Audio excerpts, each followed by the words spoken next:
ایک اور چیز جو ہمیں مجھے میں غیر جانبدار ہو کر جب ان چیزوں کو پڑھتا ہوں تو مجھے ایک چیز کی یہ سمجھ میں نہیں آتی کہ یہ کیوں فیصلہ کیا انہوں نے، مطلب کیا ان کو بی بی فاطمہ سے اتنی کیا مسئلہ کوئی تھا جس کو اور اتنا پتنگڑ بن گیا اس بات کا وہ سارا؟ جی وجہ کیا ہے؟ دیکھو اصل مسئلہ فدق کے بارے میں جو شیعہ نقطہ نگاہ ہے اور جس سے ہم نے ائمہ معصومین سے لیا کہ جب چاہا کہ فدق کو واپس کرے، البتہ فدق کے حوالے سے ابھی اور باتیں ہیں۔ دیکھو فدق اگر یہ امت کا حق ہے تو خلیفہ سوم نے جناب مروان کو کیوں دیا؟ جناب مروان کو کیوں دیا؟ اسی اصول کے مطابق، ٹھیک ہے، اس اصول کے مطابق امت کا حق ہے، بالکل جناب مروان کی ملکیت بنا دیا، اور اس کے بعد جناب معاویہ نے تو اس کو 3 بندوں میں تقسیم کیا۔ اس کے بعد عمر بن عبدالعزیز نے اولاد فاطمہ کی طرح پلٹایا، یعنی فدق مامون نے بھی اسے پلٹایا۔ اور جب سوال کیا کہ فدق ہم دینا چاہتے ہیں ہارون رشید نے، تو امام موسیٰ کاظم علیہ السلام نے پورا اسلامی مملکت کو کہا یہ فدق ہے، یعنی فدق ایک مادی ہے، ایک معنوی ہے۔ فدق اصل تصرف یہ حکومت اسلامی کے لیے ایک ستون ہے، چونکہ شیعہ نقطہ نگاہ سے، قرآن کے نقطہ نگاہ سے غدیر یہ حکومت اسلامی ہے۔ غدیر میں جو مولا کی ولایت کا جو اعلان ہوا اس میں سے ایک شاخ حکومت ہے،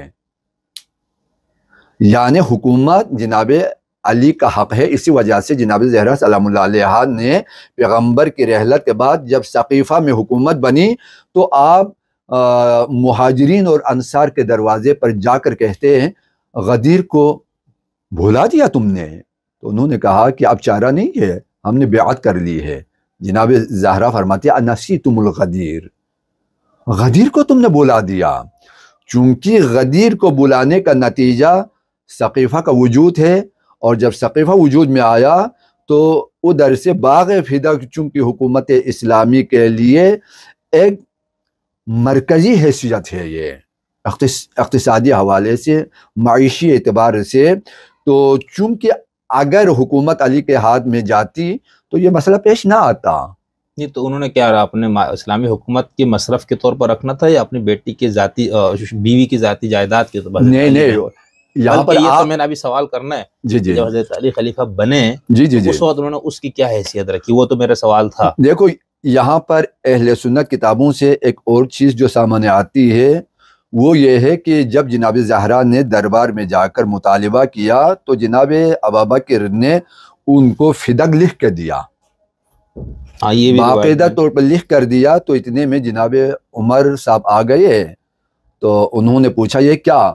کہا جناب فاطمہ کو فدق جو نا ہم لکھ کے دے رہے ہیں۔ تو جناب عمر نے کہا کہ تم تو مرتدین سے تمہاری جنگ ہے، کیا خرچ کرو گے؟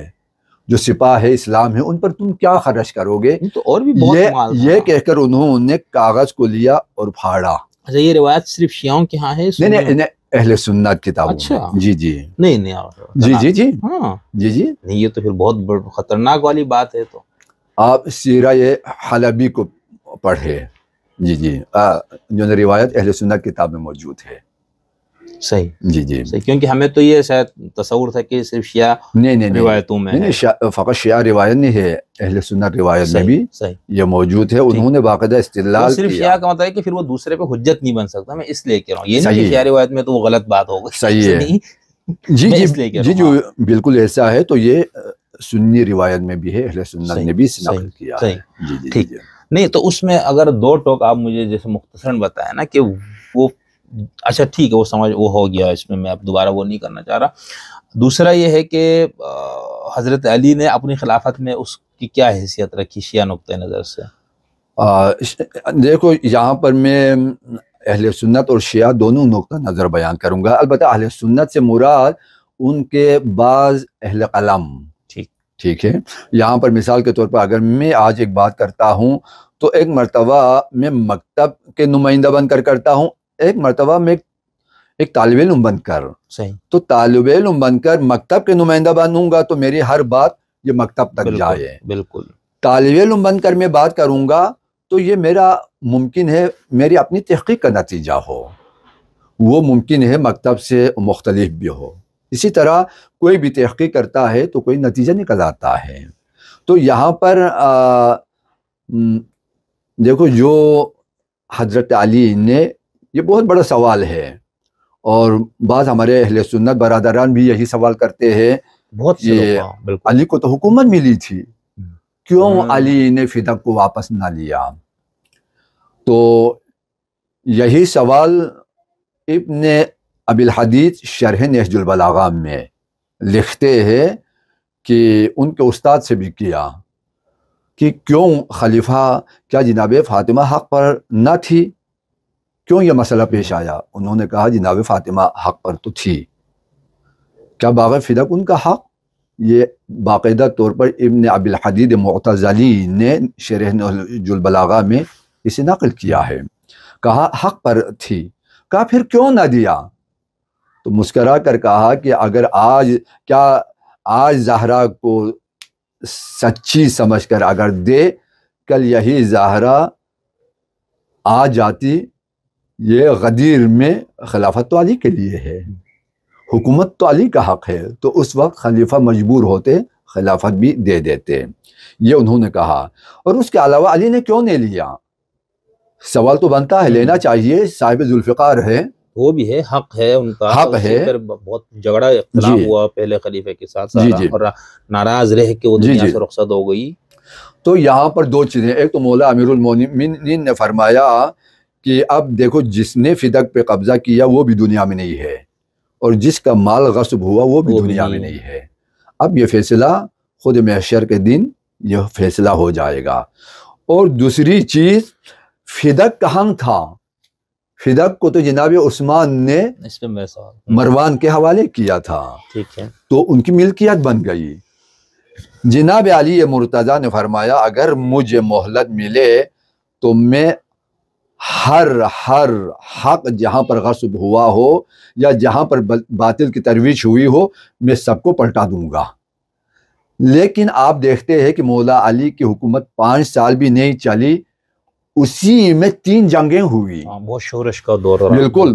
حتی نماز تراویح کے حوالے سے ایک روایت ہے کہ مولا علی نے فرمایا کہ یہ نماز تراویح یہ تو پیغمبر کی زندگی میں یہ نماز نہ تھی، یہ تو خلیفہ دوم نے اس کو ایجاد کیا، اسے بند کرو.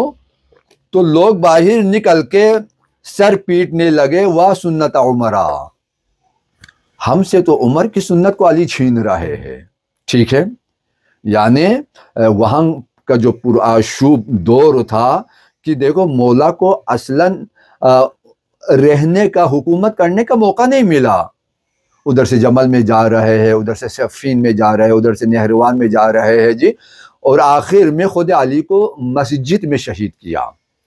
تو دراصل مولا امیر المومنین کیسے لیتے جب یہ کسی کی ذاتی ملکیت فدق بن چکا ہے؟ اسی وجہ سے مولا امیر المومنین، اس سے بھی جناب ابن ابی الحدیث نے شرح نہج البلاغہ میں لایا کہ عثمان بن حنیف کے نام مولا خط لکھتے ہیں.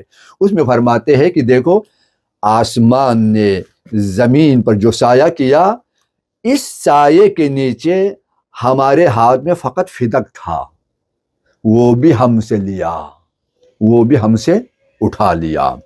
یعنی یہاں پر مولا شکوہ کرتے ہیں کہ فدق ہمارا حق تھا لیکن ہم سے لیا. لیکن کیوں نہ لیا؟ اسی طرح جس طرح غدیر میں پیغمبر نے قرآن کی آیتوں کی روشنی میں، تمام شیعہ سنی روایتوں میں آیا، تفسیروں میں آیا، قرآن کی کئی آیتیں ہیں کہ غدیر میں علی کی ولایت کا اعلان کیا، من کنت مولا فہذا علی مولا کہا. اس کے بعد آپ دیکھتے ہیں کہ البتہ جناب غامدی صاحب نے بھی ایک وہ جو ثقیفے کا بھی حوالہ دیا تھا کہ انصار مثلا بھول گئے تھے، تو جناب زہرا کی طرف انہوں نے کچھ ایسی بھی نسبت دی معاذ اللہ کہ مثلا جو خلیفہ حق پر تھا تو کسی سے انسان سے بھی کوئی بھول چوک شاید ہو جائے.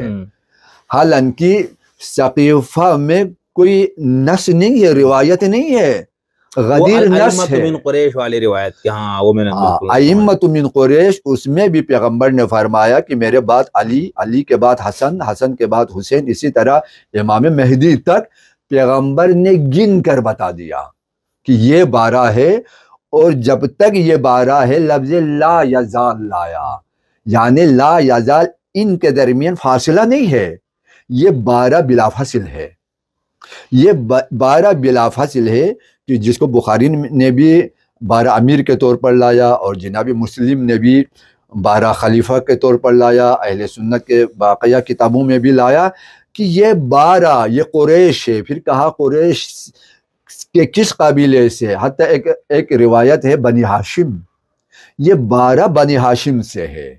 اور آج تک اہل سنت کا سب سے بڑا مسئلہ یہ بنا ہوا ہے کہ وہ 12 کی تعداد کو پیش نہ کر سکے، الجھن ہے، بہت الجھن ہے۔ حدیث صحیح ہے، متواتر ہے، کوئی حدیث کو رد بھی نہیں کر سکتا، کچھ نے شاید متشابہات بھی قرار دیے، لیکن کسی کو اس کا جواب بھی نہیں آیا۔ لیکن ہمارے پاس کوئی متشابہ نہیں ہے، محکم حدیث ہے، اور ہمارے پاس 12 کے 12 موجود ہے، جو آج بھی یہ 12 کا سلسلہ جاری ہے، کیونکہ وہ کھینچتان کے 6 کی تعداد کر لے جی جی کہ ان کا کردار فلاں یوں تھا، لیکن باقیوں پہ آ کے بہت سے مسائل ہو جاتے ہیں ان کے اہل سنت نقطہ نظر سے، ہاں بالکل، اس لیے وہ بالکل یہ تو الجھن ہے، بالکل۔ اچھا، اس میں بہت اچھا، بہت آپ نے زبردست انداز سے سب چیزیں بتائی۔ اچھا، اس میں ایک جو بات حضرت عثمان نے جب یہ باغ اس کو دے دیا مروان کو، ٹھیک ہے، تو کیا حضرت علی جب خلیفہ بنے تو بطور خلیفہ ان کا حق نہیں تھا کہ وہ ایک ایسا مال کو جس کو 2 خلفاء نے بیت المال کے نام پر رکھا اسلامی حکومت کے مصرف میں، تو مولا کائنات جب حکمران بنے تو ان کو بالکل اس سے چھین کے اس کو بیت المال میں شامل نہیں کرنا چاہتا، اپنے بیٹی اپنے حق میں نہ لے کہ چونکہ میری بیوی کا تھا تو ہم لے رہے، ذاتی نہیں، تو اس سے نکال کے وہ بیت المال کے حوالے نہیں کیا حضرت علی نے؟ آپ کو عرض کیا نا، یہ ذاتی ملکیت بن چکا ہے۔ اب اس میں ایک چوتھی جنگ، دیکھو 2 جنگیں تو علی لڑ رہے ہیں، اب چوتھی جنگ، لیکن علی کو فرصت کہاں ملی؟ نہیں، اگر آپ ایک سوچے مثال کہ اگر حضرت علی کو ٹائم پورا ملتا اور ایک اتنا شورشیں نہ ہوتی تو ان کا پھر کیا ہوتا؟ لیکن بعض روایتوں میں آیا کہ مولا نے فرمایا اب فدق جس کا تھا وہ بھی دنیا میں نہیں ہے، جس نے لیا وہ بھی دنیا میں نہیں ہے۔ لیکن ہم یہ سمجھ رہے ہیں نا کہ جس نے لیا اس نے ذاتی ملکیت میں نہیں رکھا، رکھا، مال میں رکھا، بالکل ایسا جن کا رکھا، خرچہ تھا دیا۔ اچھا، اس کو شیعہ سنی دونوں مانتے ہیں کہ اس سے مصارف جو تھا ان کو دیا جاتا تھا، بلکہ کچھ میں آتا ہے بہتر کیا۔ لیکن حضرت عثمان نے اگر اس کو بیت المال بھی نہیں رکھا نا، تو اور بڑا مسئلہ خراب ہو گیا، ذاتی ملکیت ان دونوں کا تو یہ بن گیا۔ لیکن اس صورت میں تو پھر یہ بات نہیں بنتی نا کہ جس نے قبضہ کیا وہ بھی چلا گیا، اور جو دیکھو حضرت علی کو کہا کہ یہ جناب عثمان کے قتل میں شریک ہے، یہ کام کس نے کیا تھا؟ جناب عثمان نے کیا تھا نا۔ اب علی تو پہلے سے علی کو بدنام کر کے رکھا ہے کہ قاتلی نے عثمان کو تو علی نے پناہ دی ہے۔ یہ جو جنگ جمل ہے یہ اسی وجہ سے ہے، ایسا ہی ٹھیک ہے نا۔ اس کے بعد جنگ صفین میں بھی جناب عثمان کے قمیض کو نیزے پہ بلند کیا، ایسا ہی خون عثمان کا یہ نعرہ تھا، ہاں بالکل، خون عثمان کا بدلہ لینے کے لیے۔ اس کے بعد جناب مروان جناب عثمان کا داماد بھی ہے، آپ جو نا ان کے خاندان تک اگر آپ جائے تو اصلاً مطلب مصلحت بھی اسی میں یہ تھی کہ بس ٹھیک ہے جو جی اب جو نا مولا علی کو فرصت ہی نہیں ملی، وہ تو ہے اس کو سنانے بغیر۔ اور چونکہ علی کو جناب عثمان کے قتل میں انہوں نے کہا کہ علی نے عثمان کے قاتلوں کو، علی نے دراصل ان کو سبز باغ دکھایا، اور اسی وجہ سے معاویہ نے علی کے خلاف بغاوت کر کے جو جنگ جس میں کتنے مسلمان مارے گئے، ٹھیک ہے۔ اب اس میں علی الجھا ہوا ہے، ادھر سے جو نا فدق، تو پھر وہ مسئلہ پہلے خلیفہ، دوسرے خلیفہ، پھر تیسرے خلیفہ، پھر ایک نہ رکنے والا ایک جو نا پھر ایک سلسلہ چلتا، ایک نفسیاتی جان چلتی۔ البتہ یہاں پر یہ نہیں ہے کہ اگر حق پر ہے تو لے، لیکن علی کو وہ فرصت کہاں ملی؟ اب تو علی جنگ کر رہے ہیں، حالت جنگ میں ہے، اور اسی حالت میں مولا شہید ہو جاتے ہیں۔ بالکل ایسے ہی، بالکل۔